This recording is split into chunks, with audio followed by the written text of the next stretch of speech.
ধন রক্তের বাঁধন বাবার অভাব পড়লে পড়ুন ক্যারেক্টারটা এই আমি এক গ্রাম থেকে আসি। এখানে আমি এই পরিবারের আপন কেউ না হলেও দূরের বাট আপনের মতোই। হ্যাঁ, এরকম একটি চরিত্র আবুল। এটা অনেকেই জানেন যে এটা গ্র্যাজুয়েট একটি খুব পপুলার সিরিজ। ওখানে আমি আবুল হিসেবে একটা ক্যারেক্টার প্লে করতাম প্রতিবন্ধীর। ওই সেম ক্যারেক্টারটাই এটা আমাদেরই গল্পে ইউনিভার্স হচ্ছে। সো আশা করি দর্শক খুব এনজয় করবেন, যেমনটা গ্র্যাজুয়েটে করতেন। এই জেনারেশন হয়তো বা ওইটা দেখেন নাই, এই জেনারেশনকে আমরা নতুনভাবে দেখাতে পারবো আবুলকে। এই জেনারেশন কীভাবে যেতে পারে এই সেটা দেখার পরে বলতে পারবো অ্যাকচুয়ালি। এখন জেনারেশন তো আসলে ডিপেন্ড করে এখন কখন কোনটা ভালো লাগে।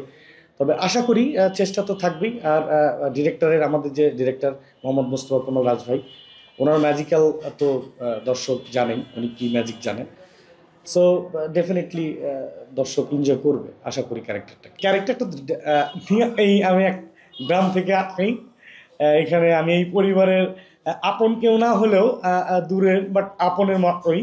এখানে আসার পরে অনেক ঝামেলা হয়, সেটা আমরা দর্শক এই এপিসোডগুলি দেখলেই বুঝতে পারবেন।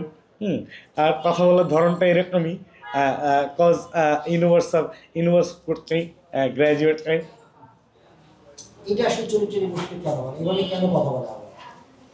এইটা তার ম্যানারিজম, সে এরকমই জন্ম থেকে এরকম। সো এভাবেই কথা বলে।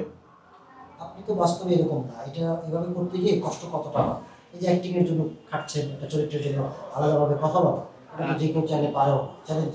এইটাই তো আসলে অভিনেতা, একজন একজন অভিনেতার জন্য এটা একটা চ্যালেঞ্জ।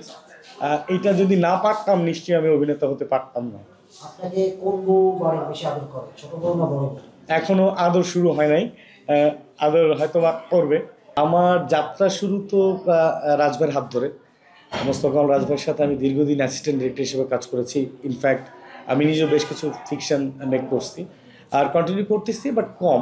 মানে প্যারালালি অভিনয় এবং ডিরেকশন দুইটা খুব বেশি করা হচ্ছে না ডিরেকশন, বাট করছি।